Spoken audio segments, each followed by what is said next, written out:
اور بعد میں حکومت پاکستان کی درخواست پر یہ جو رقم تھی یہ وزارت خزانہ میں چلی بھی گئی، یعنی جو جہاں پہ قومی خزانہ ہو وہاں پہ جمع کرا دی گئی۔ تو اس میں کوئی ایسی چیز ہمیں سمجھ نہیں آتی کہ کون سی کرپشن ہوئی ہے جس کے اوپر عمران خان صاحب کو سزا سنائی جانا مقصود ہے، بلکہ اس کے ساتھ ساتھ انٹرسٹنگلی یہ جو ایک ٹرسٹ ہے اس سے نہ کوئی فیس لی جاتی ہے اور نہ ہی اس کے کوئی کسی قسم کی بینیفٹ یعنی فائنینشیل بینیفٹ جو ہے وہ عمران خان صاحب یا بشرا بی بی صاحبہ کو ملنے ہوں، نہ ہوا ہے نہ ہو سکتا ہے، کیونکہ یہ جو ٹرسٹ ہے اس کی جو ملکیت ہے وہ ان کے نام ضرور ہیں لیکن ایسا نہیں ہے کہ وہ اس کے بینیفیشری ہیں، نہ وہ اس کو بیچ سکتے ہیں کبھی بھی اور نہ وہ اس کو کسی بھی طرح اس سے کوئی مالی فائدہ حاصل کر سکتے ہیں۔ تو یہ نہ جانے انہوں نے کیا اس کے اوپر کیس بنایا، میری تو ابھی تک یہ سمجھ میں نہیں آ رہا، لیکن بہرحال بنانے والے بہت کچھ بنا جاتے ہیں تو انہوں نے یہ بھی بنا دیا۔ تو بہرحال ایک جو بات ہے اس میں سلمان صفدر صاحب کا یہ کہنا تھا کہ اس کیس میں اگر سزا ہوتی ہے تو بڑا افسوسناک ہوگا، کیونکہ اس سے تو بیسکلی یہ تاثر ملے گا کہ اگر ملک میں کبھی بھی کوئی سوشل ویلفیئر کا کام بھی کرتا ہے تو اس کو بھی یہ خدشہ ہمیشہ کے لیے رہے گا کہ اس ملک میں کبھی بھی اگر آپ کسی بھی وقت کسی طاقتور کو ناپسند آ جائیں تو پھر آپ کے خلاف ایون آپ کے سوشل ورک کے کیے ہوئے کام کے اوپر بھی کیس، کرمنل کیس بن سکتے ہیں۔ تو یہ بڑا افسوسناک مرحلہ ہوگا۔ آج انہوں نے جو ایک اور بات کی اس سے مجھے تھوڑا بڑا برا سا بھی لگا، برا ان دا سینس کہ مجھے بڑی بری فیلنگ آئی کہ جب انہوں نے یہ بتایا کہ عمران خان صاحب مختلف موقعوں کے اوپر کب کب اپسیٹ ہوئے، تو انہوں نے اس موقع پر بتایا کہ ایک دفعہ انہوں نے ضلع شاہ کو جب انہوں نے دیکھا کہ جی ان کے خلاف کیس بنا دیا گیا عمران خان کے خلاف ان کے مرڈر کا، تو اس پہ عمران خان صاحب بہت اپسیٹ تھے اور ان کا یہ کہنا تھا کہ پہلے تو انہوں نے ہمارا ساتھی مار دیا اور اس کے بعد ہمارا کیس بھی دیکھے ہمارے خلاف بنا دیا۔ دوسرا عدت کیس جو تھا اس کے اوپر ظاہر عمران خان صاحب بہت اپسیٹ تھے، اور تیسرا وہ یہ کہتے ہیں کہ یہ سوشل ویلفیئر کے کام پہ بھی جب یہ اس قسم کی عمران خان صاحب کے ساتھ ڈس آنیسٹی منسوب کرتے ہیں تو عمران خان صاحب اس پہ بھی بڑا دل گرفتہ ہوتے ہیں۔ اور یہ کیسے ویسے ضلع شاہ یا ارشد شریف یا جو عمار مسعود وہ بچہ جو فوت ہوا تھا، یہ سارے ایسے مومنٹس تھے کہ جو واقعی کسی کو بھی عارضدہ کر دیتے ہیں اور سب اس میں پوری قوم بڑی تکلیف میں رہی تھی۔ لیکن بہرحال کیس کا فیصلہ محفوظ ہو چکا ہے جو کہ 23 دسمبر کو سنایا جائے گا۔ اس موقع پر علیمہ خان صاحبہ نے بھی گفتگو کی اور انہوں نے جو پولیٹیکل فیصلے تھے اس کے حوالے سے بات کی اور کہا کہ عمران خان صاحب نے یہ طے کیا ہے کہ اتوار کے روز تک یہ جو ٹائم ہے حکومت کے پاس ہے کہ وہ مذاکرات میں اگر کوئی سنجیدگی دکھانا چاہتی ہے، انگیج کرتی ہے تو پھر دیکھتے ہیں، ورنہ اتوار کے دن پھر عمران خان صاحب اوورسیز پاکستانیز کو یہ کال دے دیں گے کہ آپ نے ریمیٹنسز کو روکنا ہے۔ تو یہ انہوں نے جو عمران خان صاحب کا پیغام تھا پہنچایا۔ اس سے پہلے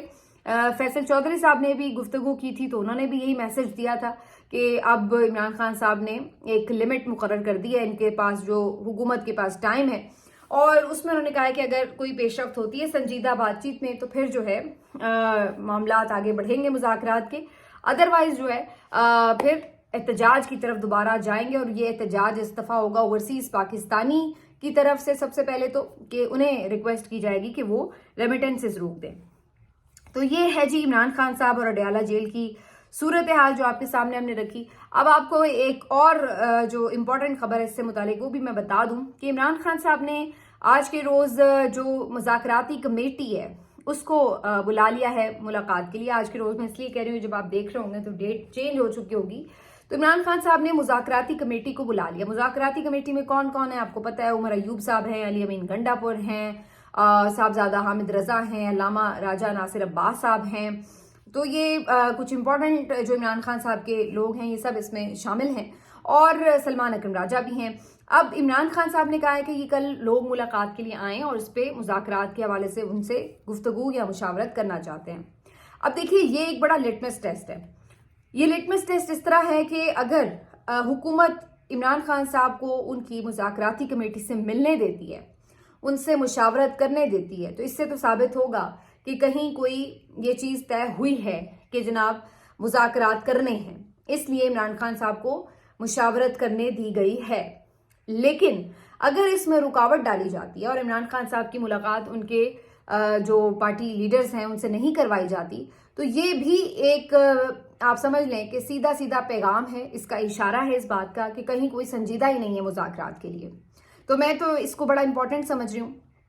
کہ اگر یہ ملاقات ہو جاتی ہے تو اس کا مطلب ہے کہ پھر کہیں ریاست میں یہ فیصلہ ہوا ہے کہ ٹھیک ہے مذاکرات کو سنجیدگی سے بڑھانا ہے۔ تو یہ بڑا امپورٹنٹ ہوگا دیکھنا کہ اس موقع کے اوپر فیصلہ کیا ہوتا ہے۔ اسی سے آپ کو پتہ چل جائے گا کہ مذاکرات ہونے ہیں یا نہیں ہونے، مذاکرات اگر ہونے ہیں تو کتنے سنجیدہ ہونے ہیں، مذاکرات اگر ہو رہے ہیں تو اس میں کون کون آن بورڈ ہے، تو یہ ساری باتیں جو ہیں واضح ہو جائیں گی۔ اچھا جی، اب آگے ایک قدم بڑھتے ہیں اور آپ کو بتائیں کہ جی خدیجہ شاہ صاحبہ، جو کہ آپ کو یاد ہوگا کہ چیف جسٹس یحییٰ آفریدی صاحب نے ایک کمیٹی بنائی تھی اور انہوں نے اس میں جیل اصلاحات کے لیے بیسکلی کمیٹی بنائی تھی اور کہا تھا کہ جو ان کی کمیٹی ہے وہ مختلف جیلوں کا دورہ بھی کرے۔ تو اس سلسلے میں کل کے روز اڈیالہ جیل کا دورہ کیا گیا تھا اور اس دورے میں سب یہ جاننا چاہ رہے تھے کہ کیا اس ٹیم کو کیا عمران خان صاحب کے سیل تک رسائی دی جائے گی یا نہیں۔ تو اس بات کا خدشہ موجود تھا کہ مشکل ہے کہ انہیں رسائی ملے، اور اب یہ آج کے روز بات کنفرم ہو گئی ہے کہ اس کمیٹی کو عمران خان صاحب کے سیل تک رسائی نہیں دی گئی اور وہاں پر ان سے ملاقات نہیں کروائی گئی، نہ ہی ان کے سیل کا جائزہ لینے دیا گیا اور نہ ہی عمران خان صاحب کا اس سے متعلق جو موقف ہے وہ لینے کی اجازت مل سکی۔ اب خدیجہ شاہ صاحبہ نے اس متعلق چیف جسٹس یحییٰ آفریدی کے نام یہ خط بھی لکھ دیا ہے اور انہوں نے بتایا اس میں کہ جی جو عمران خان صاحب ہیں وہ بھی ایک سیاسی قیدی ہیں، ان کا موقف بھی آنا چاہیے تھا لیکن ان سے ملاقات کی اجازت نہیں دی گئی جیل انتظامیہ کی طرف سے۔ اس کے اوپر جیل انتظامیہ نے بھی اپنا موقف دیا اور ان کا یہ کہنا ہے کہ جس وقت یہ کمیٹی نے دورہ کیا تھا اس وقت عمران خان صاحب عدالت میں موجود تھے اور وہ ایک سماعت میں مصروف تھے، تو اس لیے ان کی ملاقات نہیں ہو سکی۔ اور ان کا یہ کہنا ہے کہ جی چونکہ عدالت تو اب ہماری پریمیسز میں نہیں آتی، وہاں پہ ہمارا تو نہیں چلتا جو رول ہے، نہ ہمارا حکم چلتا ہے، تو اس لیے ہم تو وہاں سے انہیں بلوا کے نہیں ملوا سکتے تھے، تو اس وجہ سے ملاقات نہیں ہو سکی۔ لیکن بہرحال اصل بات وہی ہے کہ جس سے ملاقات کروانی ہوتی ہے عمران خان صاحب کی کروا دی جاتی ہے، جس سے نہیں کروانی ہوتی وہ نہیں کروائی جاتی۔ اور چیف جسٹس یحییٰ آفریدی صاحب کو بھی اس بات کا اچھی طرح سے ادراک ہو گیا ہوگا کہ ان کے آرڈرز کی، ان کی بنائی گئی کمیٹی کی کیا حیثیت ہے، یعنی چیف جسٹس کسی بندے کو بھیج رہا ہے دورے کے لیے اور اس کو آگے سے اگر انکار ہو جائے تو یہ ان کے لیے بھی سوچنے کی بات ہے کہ ان کے عہدے کی اب حیثیت اور وقت کیا رہ گئی ہے، کیا اہمیت رہ گئی ہے، کیا وقار رہ گیا ہے۔ وہ باتیں تو بڑی کر رہے تھے، آج بھی انہوں نے یہ جملہ کہا کہ جی جو عدلیہ کی آزادی ہے اور وقار ہے اس کو ہر صورت برقرار رکھا جائے گا۔ تو یہ ایک انسیڈنٹ ہی کافی ہے بتانے کے لیے، ویسے تو اور بھی ڈھیر سارے ہیں، روز ہی ہوتے ہیں کہ جب عدالتوں کے احکامات کو پامال کیا جا رہا ہے، لیکن نہ پہلے کسی کا ہاتھ پکڑا گیا نہ اب کوئی ایسا لگ رہا ہے کہ آپ کچھ کر سکیں گے۔ تو بس یہ جملے بازیاں ضرور ہیں لیکن حقیقت یہی ہے کہ عدلیہ جو ہے وہ بالکل ملک میں اس وقت مفلوج ہو کر رہ گئی ہے۔ اب آتے ہیں جی آگے، اس سارے دوران میں جو ایک انٹرسٹنگ بات ہوئی ہے وہ یہ کہ جو آئی ٹی کے منسٹر ہیں انہوں نے کچھ آج گفتگو کی ہے قومی اسمبلی میں اور انہوں نے بھی بڑی صفائی کے ساتھ جھوٹ بولا ہے اور کہا ہے کہ جی ایکس جو ہے وہ اس لیے نہیں بند کیونکہ ہم آزادی اظہار رائے کا گلا گھونٹنا چاہتے ہیں، بلکہ ہمیں سیکیورٹی خدشات کی بنا پر کچھ فیصلے لینے پڑے۔ اب یہ دیکھیے آپ اپنے آپ میں یہ کس قدر عجیب و غریب سٹیٹمنٹ ہے۔ پہلی بات تو یہ کہ اگر ایسی بات ہم سمجھ لیں کہ جی واقعی آزادی اظہار رائے نہیں بلکہ سیکیورٹی کا ایشو ہے، تو سب سے پہلے تو یہی چیز سوچنے کی ہے کہ اگر سیکیورٹی کا ایسا ہی ایشو ہے تو پھر حکومتی پاکستان اور دیگر جو عہدیداران ہیں وہ کیوں ایکس استعمال کر رہے ہیں، پھر وہ بھی نہ استعمال کریں، پہلی چیز۔ دوسری چیز یہ کہ ایک جو ویب سائٹ بند ہے آپ کے ملک میں بین ہے، تو اس سے آپ کو پھر کیا سیکیورٹی کے خدشات ہے۔ پھر ابھی بھی ہم ایسے صحافیوں کو کیوں جانتے ہیں کہ جن کو میسج کیے جاتے ہیں کہ آپ نے یہ ٹویٹ کیوں کیا، ان کے ٹویٹ ڈیلیٹ کروائے جاتے ہیں اور بھی بہت کچھ ہوتا ہے ایکس کو لے کر کے، بڑی پریشانی ہوتی ہے۔ تو یہ سب کیوں ہو رہا ہے پھر ذرا یہ بھی بتا دیجئے آپ۔ تیسری چیز کہ کیا ایک اسلامی ایٹمی قوت کی جو سالمیت ہے، جو سیکیورٹی ہے، وہ ایک ایپ کے ساتھ جڑی ہوئی ہے؟ یہ کیسی عجیب بات ہے، ہمارے ماننے میں نہیں آتی کہ ایک ایپ سے کون سی سیکیورٹی کیسے خطرے میں پڑ جاتی ہے جو کہ باقی دیگر ایپ سے نہیں پڑ سکتی، ٹک ٹاک سے نہیں پڑتی، فیس بک سے نہیں پڑتی، لیکن ٹویٹر سے پڑ جاتی ہے سلامتی خطرے میں۔ کیا وہ دہشت گرد جو ہیں وہ کیا کوئی ایکس کے اوپر بیٹھ کر ایک دوسرے کے ساتھ پلاننگ کر رہے ہوتے ہیں یا کنیکٹڈ ہوتے ہیں، ایسی کون سی اس کی لاجک ہے جو سمجھ میں نہیں آنے سے قاصر ہیں ہم کہ وہ کس طریقے سے جو ہے وہ سیکیورٹی کو کرتے ہیں. اگر آپ کو یہ لگتا ہے کہ جو اس پہ کانٹینٹ آتا ہے اس کی وجہ سے لوگ مشتعل ہوتے ہیں، تو وہ کانٹینٹ تو پھر باقی کسی بھی ایپ کے تھرو بھی آ سکتا ہے. تو ایکس جو ہے وہ پرابلم کرتا ہے اور شدید کرتا ہے، اور یہ تھرو آؤٹ اسی لیے 8 فروری کے بعد سے آنورڈز بند ہے، کیونکہ پہلے تو مسئلہ تھا کہ جی ساری ریگنگ جو کی گئی تھی اس کی ویڈیوز ڈالی جا رہی تھی، اس پہ ڈسکشن ہو رہی تھی، اور پھر اس کے بعد چل سو چل واقعات اور پھر ان کو کور کرنے کی کوششیں، اور اس سلسلے میں آج تک ایکس بند ہے. حقیقت یہ ہے کہ چونکہ اب انہیں پتا ہے کہ ڈونلڈ ٹرمپ کے رائٹ ہینڈ ہیں بیسکلی ایلون مسک، جو کہ آپ کو پتا ہے کہ ایکس کے مالک ہیں، تو یہ بیسکلی وہاں پہ یہ تاثر دینا چاہتے ہیں کہ ہم آزادی اظہار رائے کے خلاف نہیں ہیں، بلکہ سیکیورٹی ایشوز ہیں جس کی وجہ سے ہم نے ایکس کو بند کر رکھا ہے. لیکن یہاں پہ پھر یہ دھوکہ کھا رہے ہیں، کیونکہ اگر یہ سمجھتے ہیں کہ اس طرح یہ دنیا کو دھوکہ دے سکتے ہیں تو ایسا ہے نہیں. ساری دنیا کو پتا ہے کہ ایکس کو آپ نے کیوں بند کر رکھا ہے اور کہاں پر آپ کو کس چیز سے کس طرح سے تکلیف ہوتی ہے. تو بہرحال مزید بھی وہ کافی انٹرسٹنگ باتیں کر رہی تھی. پیپلز پارٹی والے ان کے کافی تنقید کر رہے تھے کہ جناب انٹرنیٹ کی سپیڈ بڑی کم ہے، یہ وہ، اس پہ بھی ان کی عجیب و غریب سی منطقیں تھیں، دہرانے کی ضرورت نہیں ہے. لیکن یہ بات اپنی جگہ حقیقت ہے کہ انٹرنیٹ کے ساتھ جو اس حکومت نے کھلواڑ کیا ہے اس کی وجہ سے جو انٹرنیٹ انڈسٹری آپ کے ساتھ پوری جڑی ہوئی تھی، جو آن لائن معیشت تھی، وہ آپ نے تباہ و برباد ضرور کی ہے. اور اس کے بعد پھر آپ جب اس کے اوپر اس طرح کی باتیں کرتے ہیں کہ جناب ہم آئی ٹی کا کوئی انقلاب لے آئیں گے اور یہ بنا دیں گے وہ بنا دیں گے، تو پھر ایسی باتوں پہ صرف ہنسا ہی جا سکتا ہے اور کچھ نہیں کیا جا سکتا. آخر میں جی میں آپ کے ساتھ ایک چیز اور شیئر کر دوں کہ جو پی ٹی آئی کے بہت سے پرانے لوگ ہیں وہ بھی، جو کچھ ابھی کے بھی ہیں لوگ وہ بھی، ادروائز بھی جو حکومتی ممبرز ہیں ان کی طرف سے بھی، بہت سے تجزیہ کاروں کی طرف سے بھی بار بار یہ مینشن کیا جا رہا ہے کہ جی پی ٹی آئی کا جو سوشل میڈیا ہے یہ بھی مذاکرات میں ایک بڑی رکاوٹ ہے. جیسے میں نے پچھلے ویلاگ میں بھی تھوڑی اس پہ بات کی تھی کہ ان کا یہ ماننا ہے کہ جو پی ٹی آئی کے سوشل میڈیا سے پوسٹس ہوتی ہیں، جو موقف اپنایا جاتا ہے وہ بڑا ہارڈ ہوتا ہے، بڑا سخت ہوتا ہے. اس کی وجہ سے مذاکرات کا ماحول خراب ہوتا ہے، اور پارٹی کے اکثر لیڈرز وقتاً فوقتاً اس موقف کو یا سوشل میڈیا کو تھوڑا سا ڈس آن کرتے ہیں، یا کم از کم اپنے آپ کو اس سے تھوڑا سا فاصلے پر رکھتے ہوئے نظر آ رہے ہوتے ہیں. اور ایک دفعہ پھر ایسا لگ رہا ہے کہ اس اہم موڑ پر جب مذاکرات کی بات ہو رہی ہے، سب ہو رہا ہے، تو وہاں پہ ایک دفعہ پھر جو سوشل میڈیا ایک پورا ونگ ہے پی ٹی آئی کا، اور خاص طور پر جو بیرون ملک مقیم ہے ان کو بہت زیادہ ٹارگٹ کیا جا رہا ہے. آج رؤف حسن صاحب اس بارے میں بات کر رہے تھے، اس سے پہلے بھی بہت سارے لوگوں نے یہ بات کی ہے. جو موجودہ قیادت ہے پی ٹی آئی کی، ان کی طرف سے بہت سارے لوگوں نے سوشل میڈیا کے حوالے سے اپنے تحفظات کا اظہار کیا ہے. تو بظاہر ایسا لگ رہا ہے کہ ایک دفعہ پھر ایک اہم موڑ پر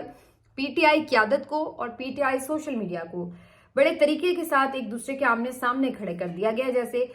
جو ایک ان کی آپس میں اسٹرینتھ ہوتی ہے جب یہ ایک دوسرے کے ساتھ ہوتے ہیں، وہ بار بار ہٹ ہوتی ہے،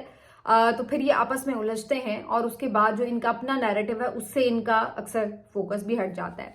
تو یہ جو اس وقت کی سچویشن ہے، اس میں بھی کچھ ایسی ہی سچویشن نظر آ رہی ہے کہ ایک دفعہ پھر اس طرح سے اب ظاہر جب آپ پی ٹی آئی لیڈرشپ آ کے میڈیا کے اوپر سوشل میڈیا کے اگینسٹ کوئی بات کرے گی تو پھر سوشل میڈیا والے ان کو جواب دیں گے، اور پھر وہ ایک سلسلہ شروع ہو جاتا ہے. اور وہاں پہ پھر جو ہے ظاہر ہے جو حکومتی لوگ ہیں وہ اس ساری صورتحال کا فائدہ بھی اٹھاتے ہیں، یا اٹھانے کی کم از کم کوشش ضرور کرتے ہیں.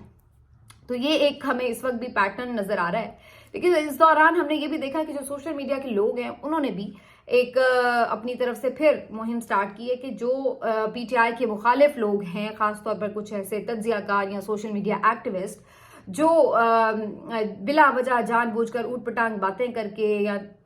مذاق اڑا کر یا گھٹیا گفتگو کر کے گالم گلوچ کر کے بدتمیزی کر کے اگر کوئی نیریٹو لے کر توجہ حاصل کرنا چاہتے ہیں تو ان کو ڈس آن کر دیا جائے، اور ان کو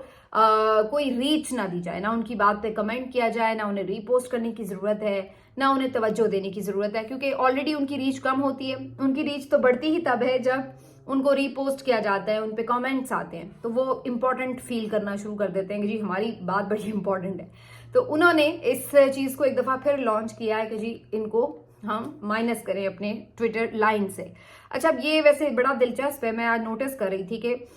کافی زیادہ جو ریچ ہے اس میں فرق آیا ہوا تھا. بہت سے حکومتی جو لیگی صحافی ہیں ان کی ریچ کم ہوئی ہوئی نظر آ رہی تھی. بہت سے جو ان کے سوشل میڈیا ایکٹیوسٹ ہیں ان کی بھی ریچ میں خاصا فرق لگ رہا تھا. تو یہ ہے کہ جب یہ ایک کا کر کے کسی چیز کے پیچھے پڑتے ہیں تو پھر اس کا ایک افیکٹ نظر تو آنا شروع ہوتا ہے. بہرحال تو اس سلسلے میں یہ اب دیکھنا ہے کہ جو ان کی پی ٹی آئی قیادت ہے اگر وہی اپنے سوشل میڈیا کے اوپر عدم اعتماد کر دے یا تحفظات کا اظہار کرے یا کچھ اکاؤنٹس کو ڈس آن کر دے تو اس سے کیا فرق پڑے گا. کیونکہ آج میں تو رؤف حسن صاحب کو سن رہی تھی, وہ تو ایون جو پی ٹی آئی آفیشیل ہے, میں ان آفیشیل اکاؤنٹس کی بات نہیں کر رہی, وہ اس کے حوالے سے بھی بہت زیادہ کانفیڈنٹ نہیں تھے یا اس کو آن کرتے ہوئے نظر نہیں آ رہے تھے. تو یہ بہرحال چیزیں اپنی جگہ ہیں, لیکن بظاہر ایسا لگ رہا ہے کہ جو معاملات ہیں یہ اگلے 3-4 دنوں میں بڑی تیزی سے آگے بڑھیں گے, اور اگر کوئی مذاکرات ہونے ہیں تو یہ آپ کو ایک آدھ دن میں ہی پتہ چل جائے گا, اور اگر نہیں ہونے تو پھر سنڈے سے ایک نئے فیز میں پی ٹی آئی کی جدوجہد داخل ہوگی, جس میں ریمیٹنسز روکنے کے حوالے سے پھر باقاعدہ ایک کیمپین شروع کی جائے گی. پی ٹی آئی کی عادت اس سے بھلے پھر اتفاق کرے بھلے نہ اتفاق کرے, لیکن بہرحال پھر چونکہ وہ عمران خان کا فیصلہ ہوگا تو انہیں اس کو ماننا بھی پڑے گا اور اس کے ساتھ کھڑے ہونا پڑے گا. ملتے ہیں آپ سے اگلے ویلاگ میں, اپنا خیال رکھیے, اللہ حافظ.